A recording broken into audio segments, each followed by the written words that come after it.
I recently got a haircut, although you probably can't tell for a couple of reasons. The biggest being that I still look like a rat. Oh, don't look at the back. Don't look at the back. And the second reason being, I guess tied to the first reason, I did it myself.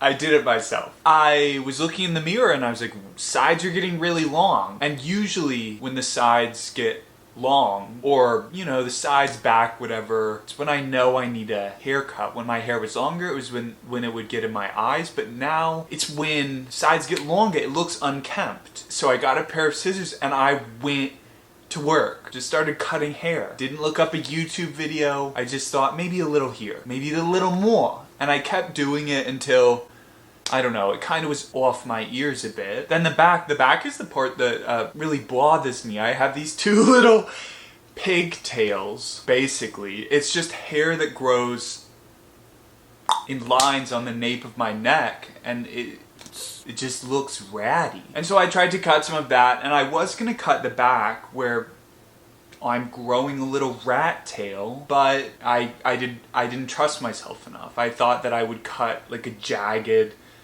line, and so I left my rat tail as is. Probably wondering, Charles, why didn't you go to a barber?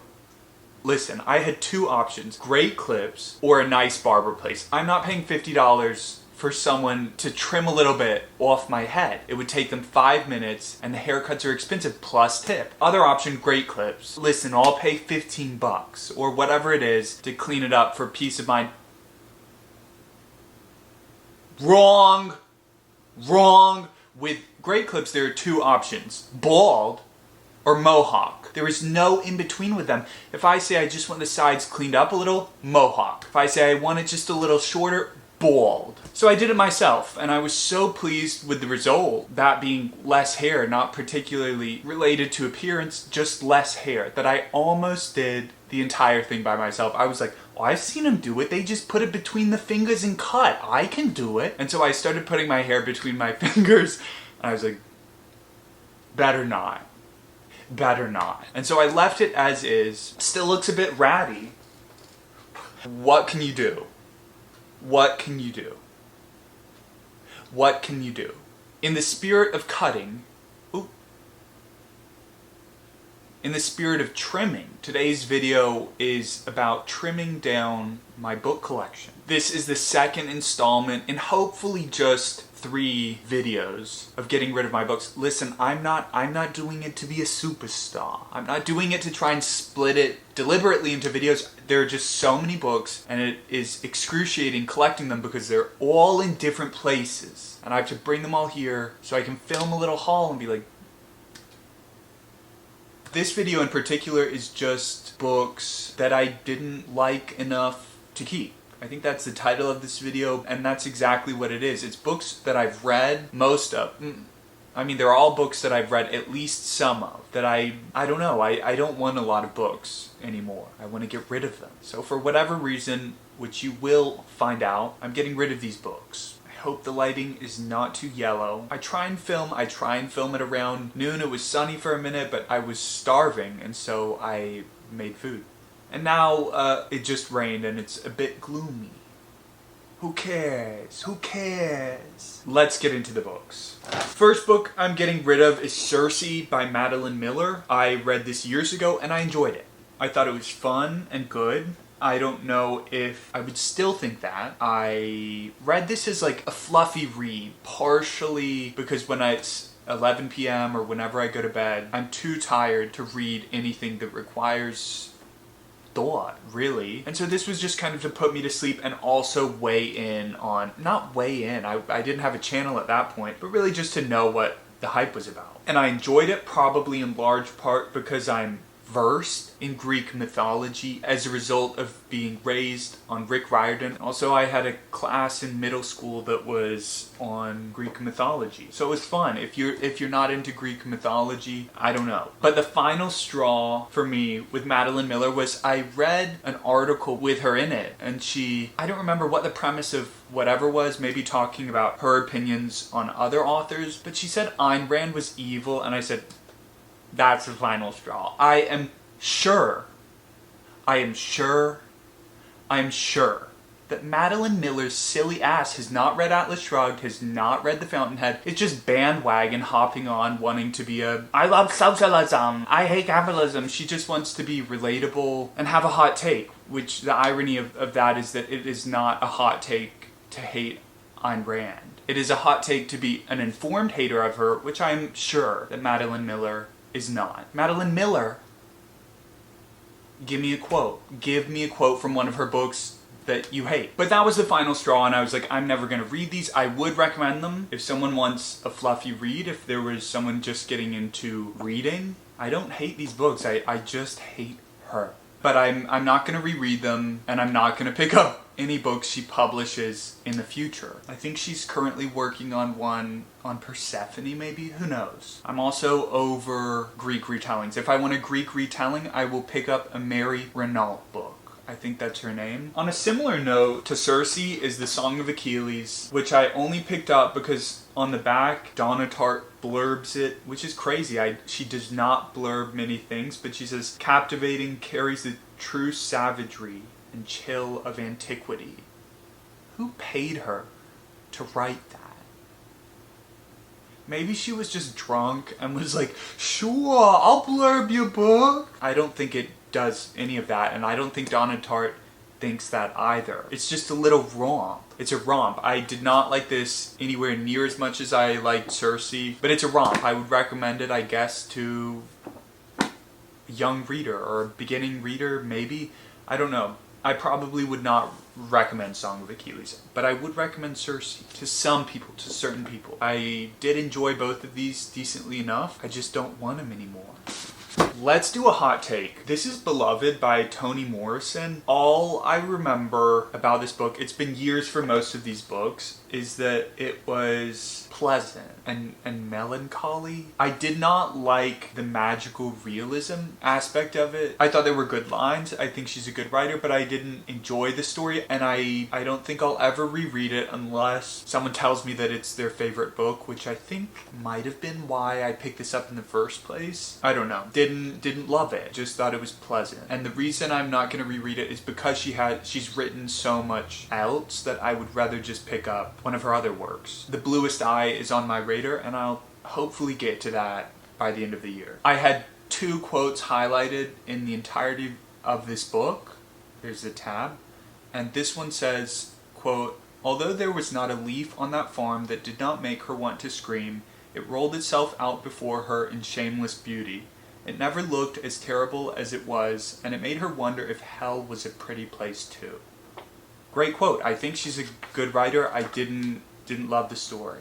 Next on this list is Where the Crawdads Sing. I read this for a book club, and also it was like the biggest book of the year, probably, when it came out, so I was interested. I thought it was fine. I thought it was pretty entertaining up until the last, I don't know what percentage of the book is in court, but I thought that part was atrocious. I thought it was so cringy. And at that point I was like, oh, but it was fun. I'm never gonna read it again, and I wouldn't recommend it to people. Not because it's a terrible book, but because there are so many other good, enjoyable, fun books. Next on this list is The Go-Between by L.P. Hartley. This is a book that took me probably about a year to finish because I hated it so much, and that was back when I was loath, per se, to not finish a book.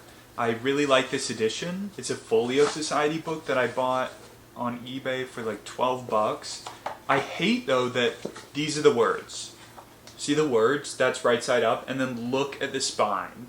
It's upside down, and I don't know why they do that, but it really upsets me. The reason I'm getting rid of this is because I hated this book. I hated this book. I thought that the childish tone was so cringy. I didn't like the humor. I don't like adults writing children as overly naive. So we're supposed to laugh at the kid who's acting in earnest. And I don't like it. The story also wasn't good enough. The last bit was moving, I guess, but I hated the book, so it's getting donated. I also spilled coffee on this, can you see?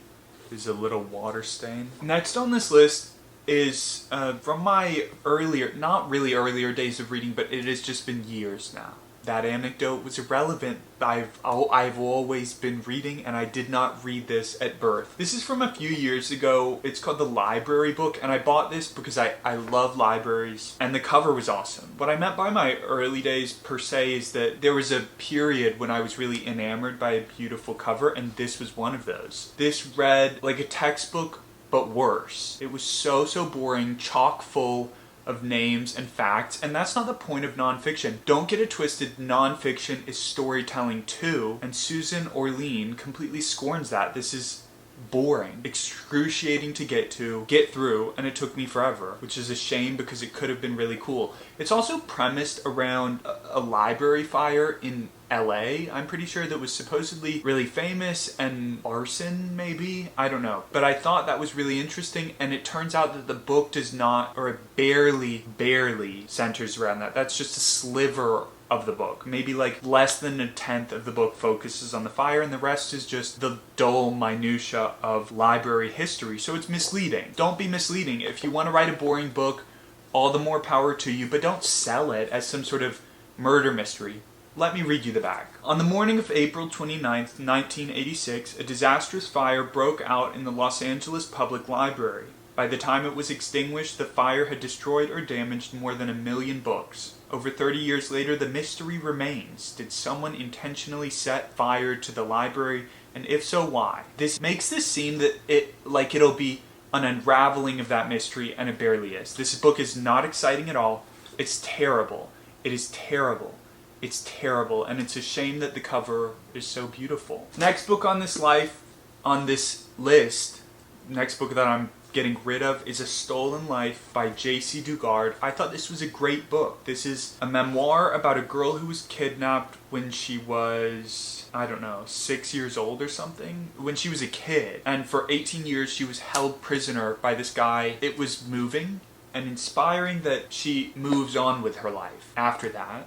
And also crazy to see, it's not called Stockholm Syndrome, not Prisoner's Dilemma. Her Stockholm Syndrome was crazy. At one point she's been with him, did I say that she was held, not hostage, kidnapped for 18 years, and by the end her captor had convinced her that the outside world was evil and whatnot, so they would go to Walmart and she wouldn't tell anyone that she'd been kidnapped, which is crazy. She also has her kidnapper's children, not consensually, obviously. She's a child, and I think a portion of this book focuses on her life after with the children, and that she still loves them, which I'm sure is a very hard thing to navigate. Or maybe it's not, which is all the more admirable that they're her children, period. That they're hers. I don't know. I thought this book was really great, and I would recommend it to people. I just would never reread it, and I think that someone else should have the chance to read it. Rereading it feels like it would just be trauma gorging. It's a sad book. It's very sad that she was kidnapped. Of course! So you guys should read this book. Very short, interesting, crazy, and I'm looking forward to putting it in a little free library and someone coming across it. Next on this list, and I've barely read this, it's Sylvia Plath's Ariel. Listen, I'm not in my poetry bag. I think 2 poems that I've read from her, those being, I think it's called Lady Lazarus and Daddy? Is that the name? I don't know.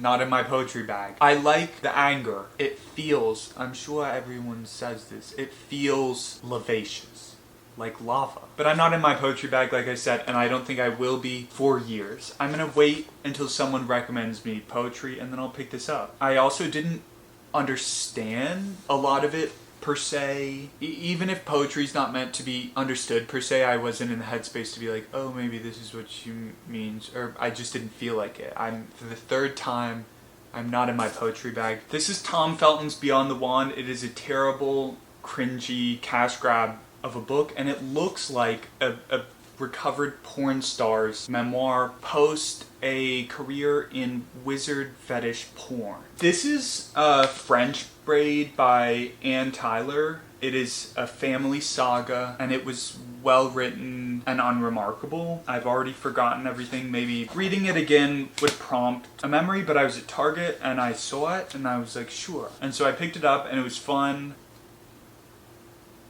Not my favorite family saga, by far. If you think you'd like French Braid, read We Were the Mulvaneys instead. I did enjoy Breathing Lessons by Ann Tyler. I would probably read another Ann Tyler book, but I don't know when. Next is Revenge by Stephen Fry. I found this at Goodwill and I bought it to do a video on dark academia books, on reading them, which turned into that video not existing and instead me ranting about popular dark academia books that I think are trash, that are trash. And this was in the original reading vlog. I was kind of tired of seeing the same If We Were Villains, Ninth House, blah blah blah in dark academia, and so I was like, why don't I pick up a few books that could be considered dark academia and review them? There's another book in this fun haul that is part of that video that never came to fruition. This was fun, but repetitive and stupid, and I wouldn't recommend it. It was kind of crazy. I don't know. With editing, this could have been a romp, but minus it, it was kind of annoying, dragged a bit. Some parts were fun. Let's see if I have a quote. Oh. Page 174. Quote, "Hide it on you, no, not there, not in the damned pocket. Suppose Martin searches you." Where? Ned looked down at Babe in bewilderment. "Your anus, man, push it deep in your anus. I don't care if it bleeds. I don't care if it makes you scream. I don't care if you bleed like a pig. Push it up. Push it up. Now can you stand? Can you sit? Good, good, you'll do."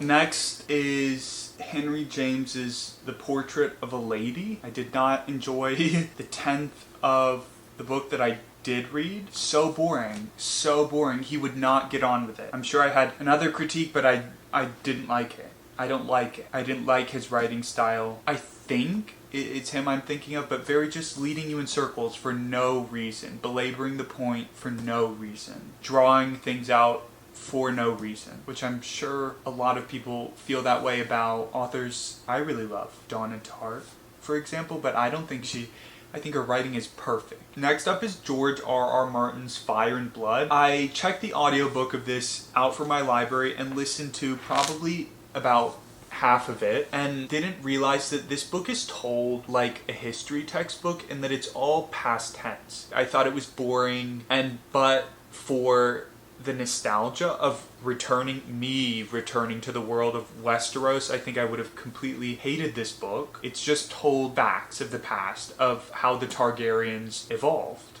per se. Next on this list is The Hidden Life of Trees. This was weird. I love a tree, but Peter loves trees more. This was weird. Very anthropomorphic in a like crazy tree hugger way. I was like, what is your problem? I don't think I have a quote. Oh, let's see. I do. Oh, no, this was just an example of a joke that did not land for me. The quote is page 62, "But not every tree sheds in the same way. There are species that shed constantly. Fastidious people would recommend an anti-dandruff shampoo for such cases."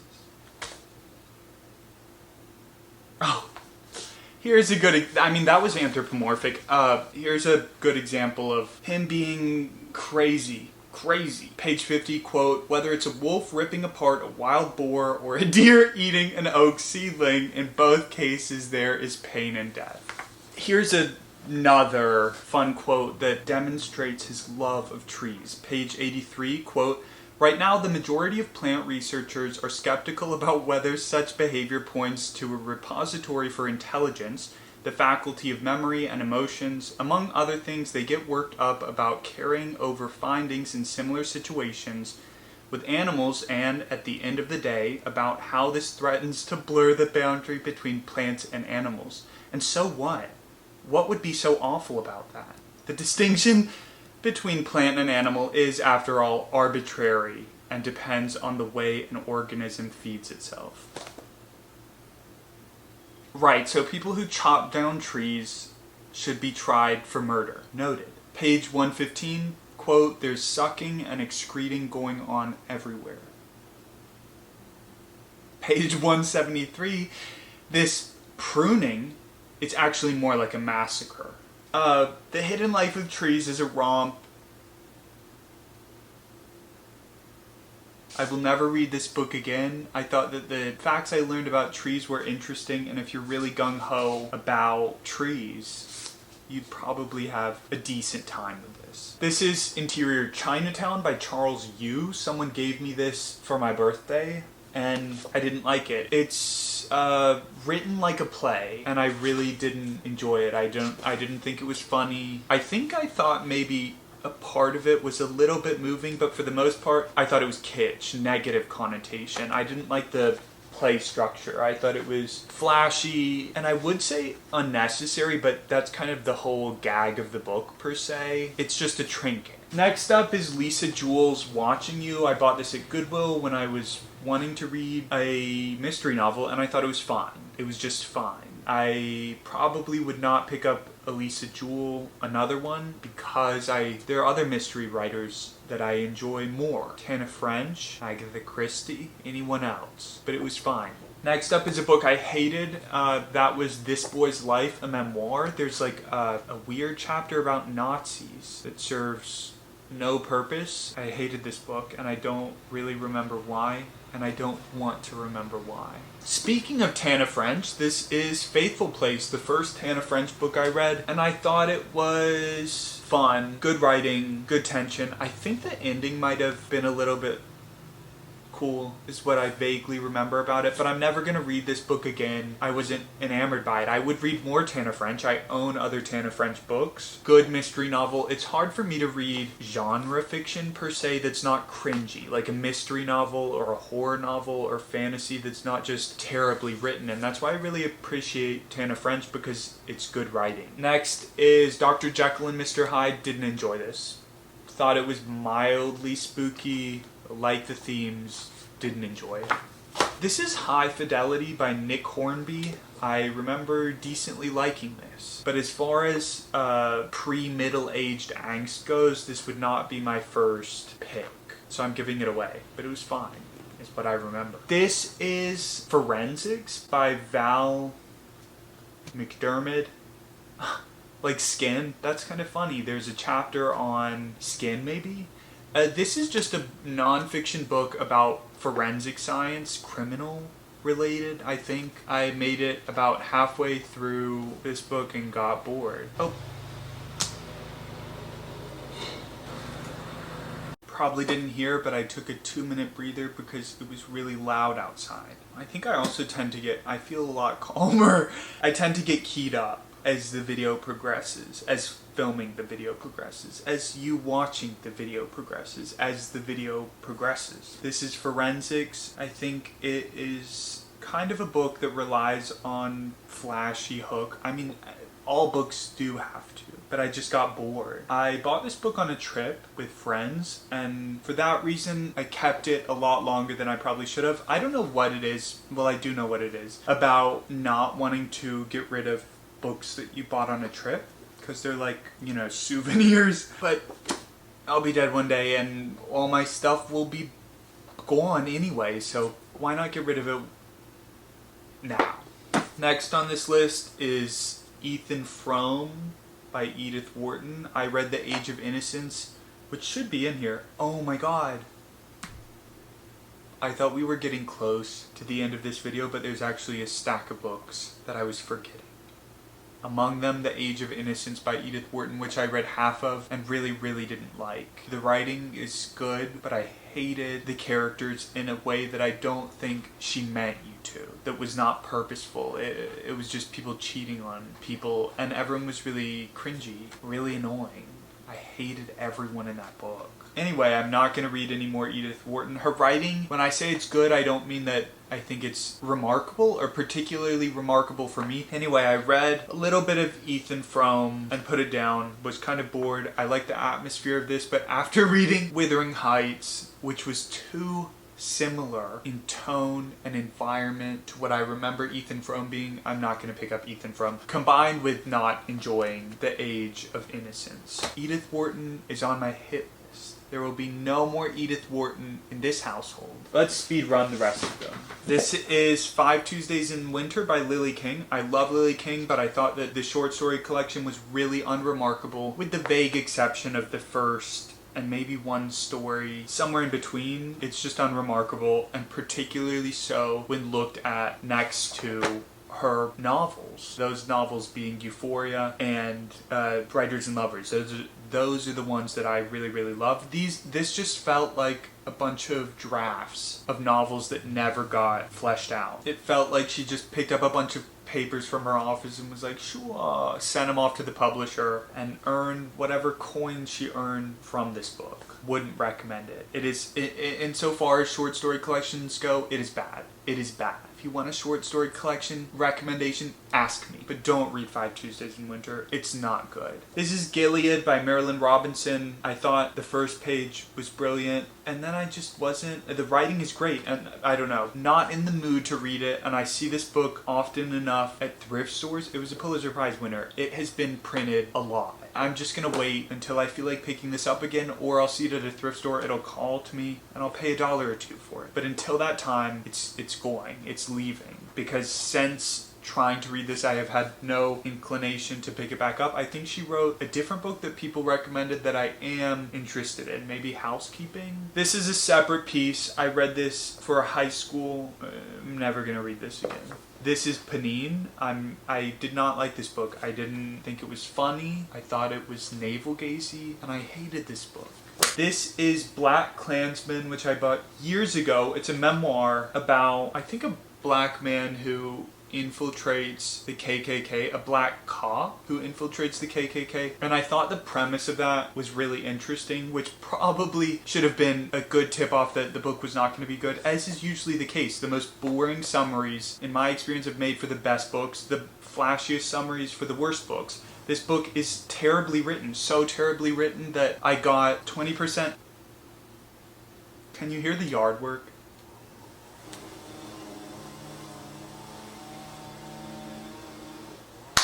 God does not want me to win. It's sunny out now though, so maybe he does. But there was yard work for about 10 minutes. There still is yard work.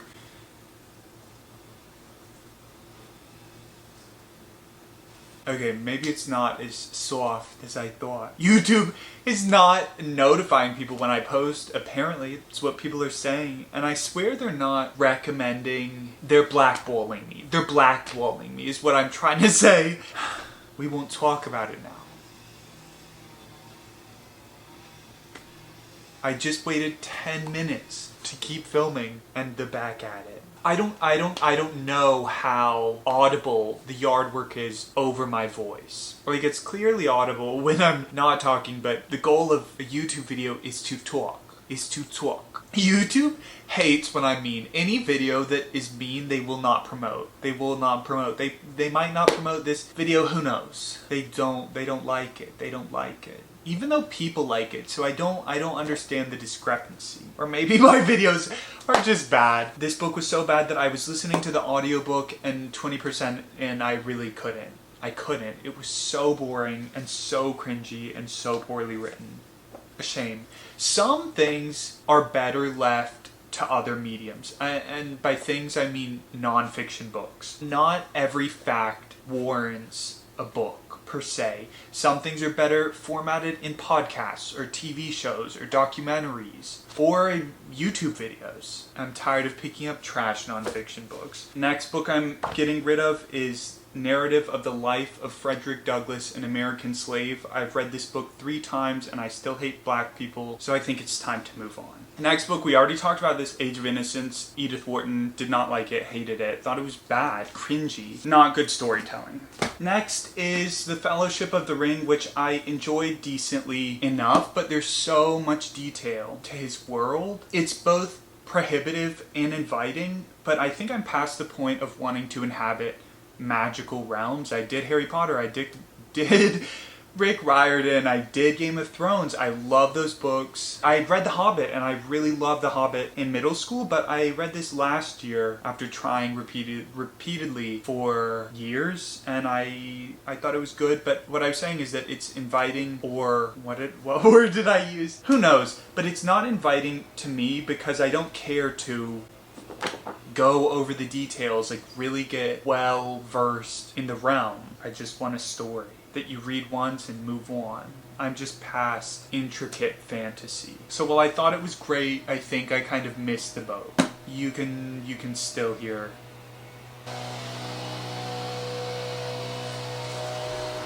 I am curious about what happens in the rest of the series, although I'm getting rid of... I bought all 3 books. I'm getting rid of them. I could see myself having a Tolkien...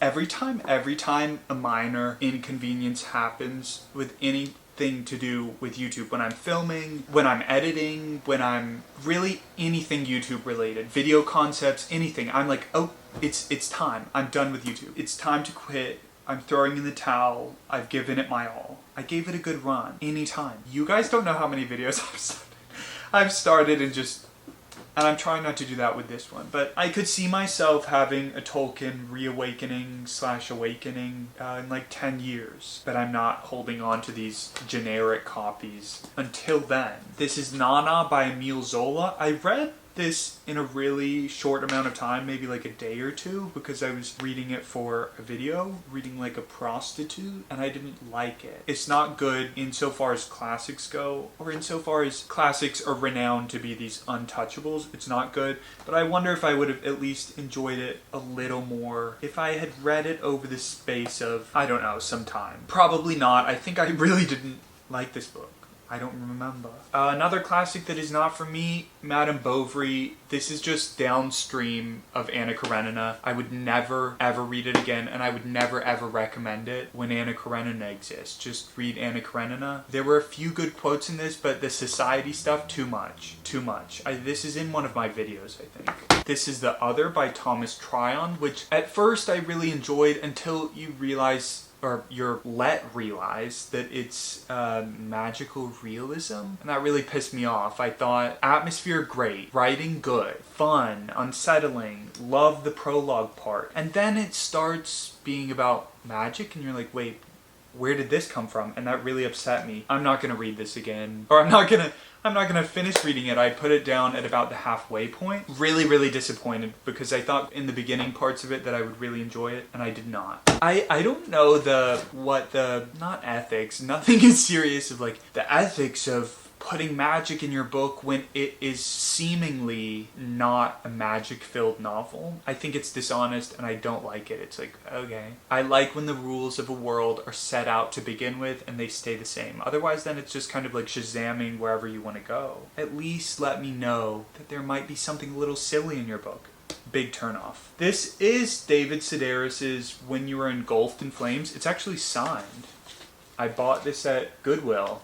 Realized it was signed later, listened to the first story on audiobook from my library, and I don't like his humor. It's not that I don't like it per se, I'm sure he's a fun, cool guy, but it's not like funny. It's just a chill, not laugh sort of funny. A sweet funny, a kind funny per se. It's nothing I find like knee-slappingly funny, which is what everyone talks about with David Sedaris. Didn't love the first story, it's just fine for me. I don't know why his author blurb says, David Sedaris's half-dozen books have been translated into 25 languages, including Estonian, Greek, and Bahasa.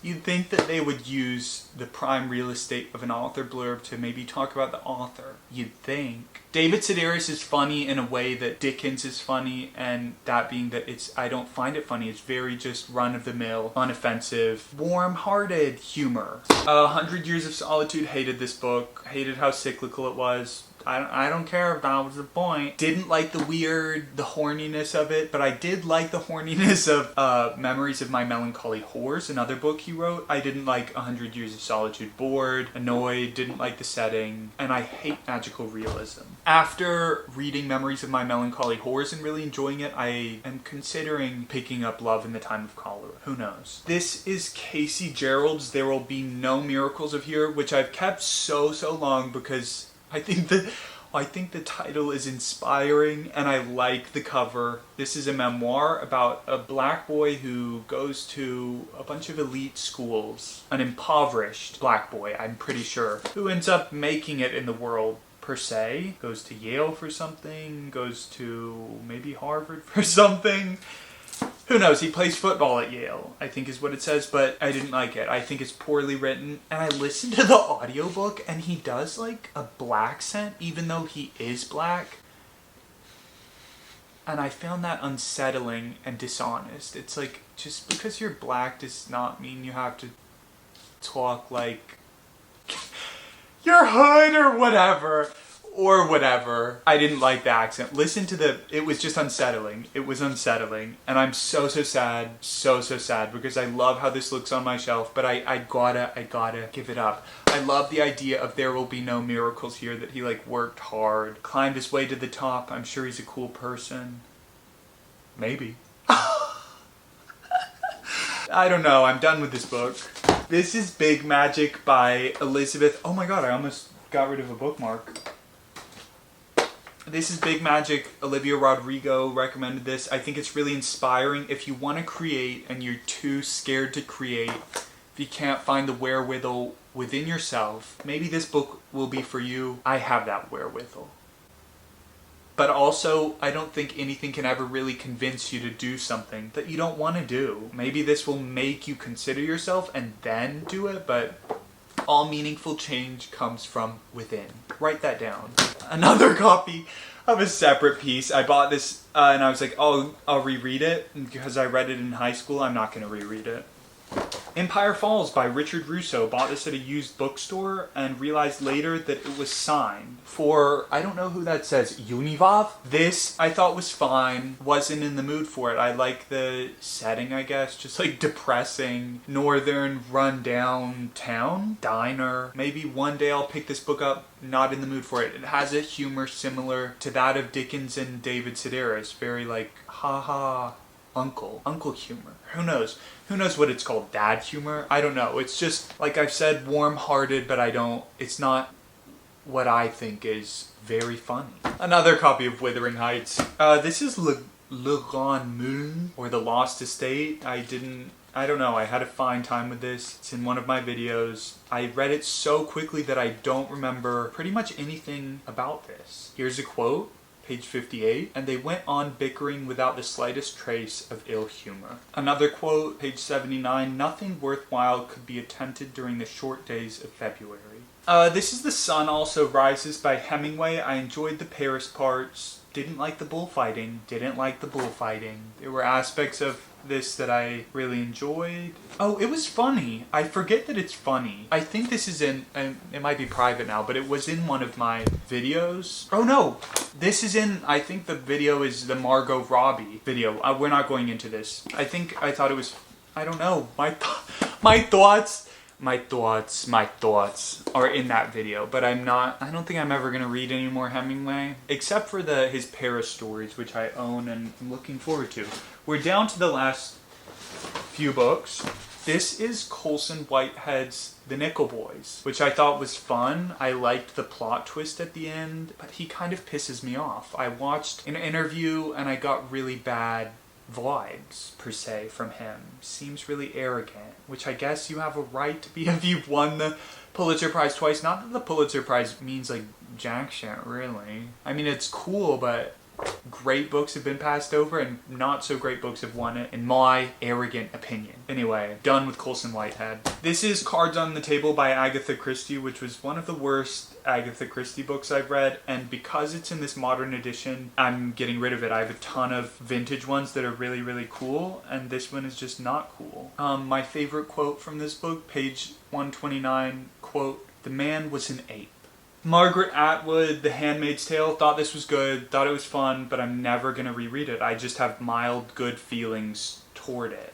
Last book is the autobiography of Gucci Mane, which he did not write. He gave a ghostwriter a list of facts, or his publicist gave the ghostwriter a list of facts, and they wrote it for him. I read this because my friend said she loved it, and it was fine. When I read it, I learned how to make lean, and also I was put on to Lemonade by Gucci Mane, which is a fantastic song. For that, I'm grateful. That's it for all the books that I have read, but I'm getting rid of, because I'm done with them. I'm really done with these books. I'm tired of owning so many books. That's it for this video. I will see you soon.